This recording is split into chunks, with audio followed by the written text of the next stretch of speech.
Police प्रशासनिक तौर पे जो भी और हाजिर होने के बाद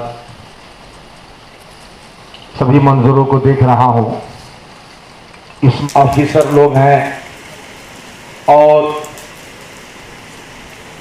म्युनिसिपैलिटी के चेयरमैन साहब, बहुत अच्छी बात उन्होंने कहा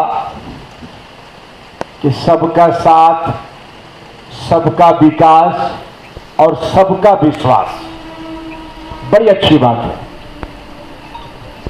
और हमारी जिम्मेदारी है कि एक भी चीज न कानून के खिलाफ होना चाहिए, न प्रशासन के खिलाफ होना चाहिए और न समाज के खिलाफ होना चाहिए।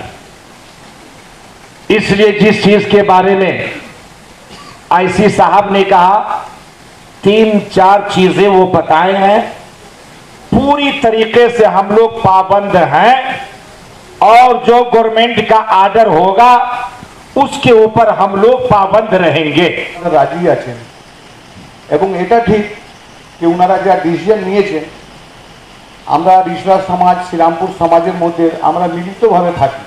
নানা রকম ধর্ম লোক, একসঙ্গে জাতি ধর্ম লোক, পাশে বাড়ি হিন্দু ভাই হতে পারেন, পাশে বাড়ি মুসলিম ভাই হতে পারেন। তো ফেস্টিভ্যাল আমার, কিন্তু উনাকে আঘাত দেব না। উনি যে জিনিসটাকে পছন্দ করেন না তার থেকে একটু আমি যদি গার্ড করে চলি তাহলে হলো যে আমি উনাকেও সম্মান করলাম আর এটা আমার ধর্মও আমাকে শেখাচ্ছে। সামনে যে ঈদ উল জোহা আছে সেটাকে কেন্দ্র করে প্রশাসনিক তরফে একটা মিটিং ডাকা হয়েছে। সেই মিটিংয়ে শ্রীরামপুরের সমস্ত নাগরিক যারা বিভিন্ন সম্প্রদায় আছেন তাদেরকে ডাকা হয়েছে। সম্প্রদায় সম্প্রীতি রক্ষা করে যাতে আমরা নিজ নিজ ধর্ম পালনে অগ্রসর হই এবং ঈদ উল জোহা যেটা হচ্ছে সেটা যেন হাইকোর্টের যে অর্ডার, সেই অর্ডার অনুযায়ী এবং সরকার যা আইন করেছে সেই আইন মেনে সবাই যেন চলে এবং সবাই যেন সেই আইন শৃঙ্খলাকে রক্ষা করার চেষ্টা করে। রিসরা পৌরসভার উপপৌরপ্রধান। जो पश्चिम बंगाल हुकूमत का और हाई कोर्ट का जो गाइडलाइन है उसको पर ही हम लोग ईद उल जोहा मनाएंगे। नमाज भी उसी तरह गाइडलाइन पर होगा और कुर्बानी भी उसी तरह होगा, उसमें किसी तरह की दुश्वारी नहीं आएगी। हम लोग प्रशासनिक सहयोग, हम लोग जब से राजनीति में है तब से प्रशासन को सहयोग करते आए हैं। हम लोग हमेशा ही सहयोग किया है। जो भी उस दौर का प्रशासन रहा होगा, प्रशासन को मालूम है, जब भी प्रशासन हम लोग को आवाज दिया है, हम लोग बराबर ही खड़ा होकर प्रशासन का हेल्प करने की कोशिश किया, मदद करने की कोशिश किया। हम लोग को इस्लाम धर्म ये नहीं सिखाता कि आप किसी के धर्म का, फिर सब धर्म का एहतराम कीजिए, अपने धर्म के काम के साथ साथ दूसरे के धर्मों को एहतराम कीजिए और अपने बताए हुए धर्मों पर चलिए। किसी भाई को आपके से तकलीफ पहुंचता है वो ऐसा काम अपना कीजिए, इस्लाम धर्म ये सिखाता है। পুলিশ কমিশনারের পক্ষে আসন্ন ঈদ উল জোহা উৎসব যাতে সকলে মিলেমিশে শান্তিপূর্ণভাবে এবং বিশেষ করে হাইকোর্ট অর্ডারকে মান্য করে যাতে করতে পারি তার জন্য আজকে এই সভা ডাকা হয়েছে। আমার পক্ষ থেকে অগ্রিম ঈদের শুভেচ্ছা ও অভিনন্দন জানিয়ে আমার বক্তব্য শেষ করছি। নমস্কার। এর আগে একটা শ্রীরামপুর থানায় একটা আমাদের মিটিং হয়েছিল, যেখানে 1950 সালের যে আইন আছে সেই আইন নিয়ে আমাদের যে সংখ্যালঘু ভাইরা আছে তাদের মধ্যে একটা আলোচনা হয়েছিল এবং তারপরেই দেখতে পেয়েছি আমরা বিভিন্ন মসজিদ থেকে ইমাম সাহেবরা বলে দিয়েছেন যে আইন আছে সেই আইন মেনে এবারে বকরিদ পালন করা হবে। এবং আমাদের এইখানে এই শহরে, বিশেষ করে বদ্রীবাটি শহরে আজ পর্যন্ত কোনো রকম কোনো দাঙ্গা হয়নি, কোনোদিন কোনো ধর্মের সাথে ধর্মের কোনো যে কোঅর্ডিনেশন মিটিং ডাকা হয় আমাদের খুবই ভালো এই উদ্যোগ। শুধু বকরিদের জন্যই নয়, সব সময় যে কোনো উৎসবের আগে থানার তরফ থেকে কোঅর্ডিনেশন মিটিং ডাকা হয়।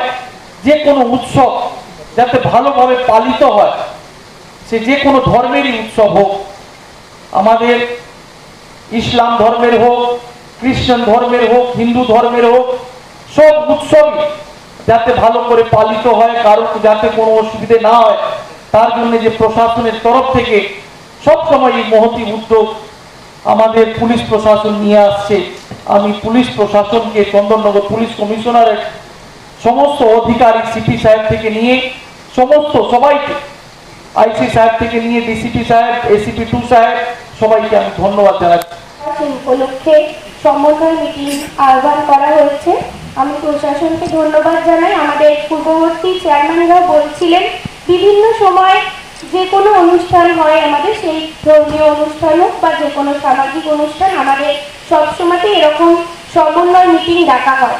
তো হবে সেই উপলক্ষে আমাদের প্রশাসনের যে গাইডলাইন রয়েছে সেই গাইডলাইনগুলো নিয়েই পূর্ববর্তী দিনেও আমরা মিটিং করেছি এবং ভীষণ ভালো লাগছে যে আপনারা প্রত্যেকে যারা ইমাম সাহেবরা রয়েছেন তারা নির্দেশ দিয়েছেন বা তারা বলেছেন যে সেই গাইডলাইন মেনে সম্পূর্ণ শান্তিপূর্ণভাবে ঈদ উৎসব পালিত হবে আগামী দিনে। আজকে চন্দননগর পুলিশ কমিশনারের তরফ থেকে প্রত্যেকবারের মতন এবারও যে কোনো উৎসবের প্রথমে ওরা একটা প্রস্তুতি সভা করে।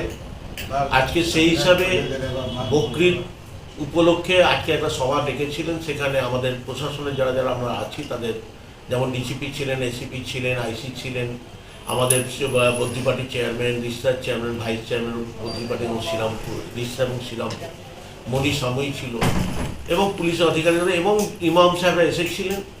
সরকার যে জিনিসটা অর্ডার করেছে, যেটা হাইকোর্টের যে অর্ডারটা ছিল সেটাকে যেন ইমপ্লিমেন্ট হয়, সেটাই ওনাদের উদ্দেশ্য। তাতে কিছু গাইডলাইন আছে।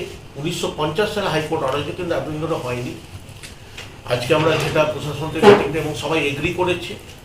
পশ্চিম শ্রীরামপুরটা হচ্ছে একটা মিনি ভারতবর্ষ, সবাই মিলেমিশে আমরা এখানে থাকি এবং সবাই হাত মিলিয়ে আমরা ভ্রাতৃত্ব বন্ধনের আমরা বার্তা দিয়ে একসঙ্গে মিলে উৎসব করি। তারা আজকে এগ্রি করেছেন, তার থেকে প্রত্যেকেই বলেছেন না আমরা এটা মানবো, যেহেতু মহামান্য আদালতের হাইকোর্টের অর্ডার, এটা আমাদের প্রত্যেকের কর্তব্য হচ্ছে। আমরা যেহেতু সুনাগরিক একটা ভারতবর্ষে, হাইকোর্টের অর্ডারটাকে মান্য করার কর্তব্য, তাই প্রত্যেকে বলেছে এবং সেইভাবে মিটিং হয়েছে। এবং পৌরসভার পক্ষ থেকেও আমরা যা যা ওখানে যে যে কাজগুলো করার থাকে, যেগুলো পরিষ্কার পরিচ্ছন্ন জল বা অন্যান্য যা কাজ থাকে সেগুলো আমরা করবো, যেমন সবাই করবে, বদ্রি পার্টিও করবে, শ্রীরামপুরও করবে। আমরা সেইভাবেও প্রশাসনের সঙ্গে সহযোগিতা। দাদা, প্রতি বছর দেখা যায় যে বিভিন্ন উৎসবের আগে প্রশাসনিক বৈঠক করা, এবার মানে গাইডলাইন্সে কি কিছু চেঞ্জেস দেখছেন?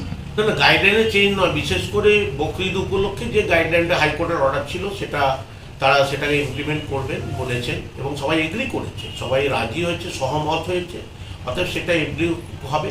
এবং আজকের যে সভা ছিল সেখানে মাননীয় বিধায়ক, নবনির্বাচিত বিধায়ক আমাদের ভাস্কর ভট্টাচার্য উপস্থিত ছিলেন। তার অন্য কাজ থাকার জন্য তিনি বক্তব্য রেখে কিছুক্ষণ থেকে চলে গেছেন, আমাকে বলে গেছেন আমি অন্য জায়গায় যাচ্ছি, তো তিনিও উপস্থিত ছিলেন।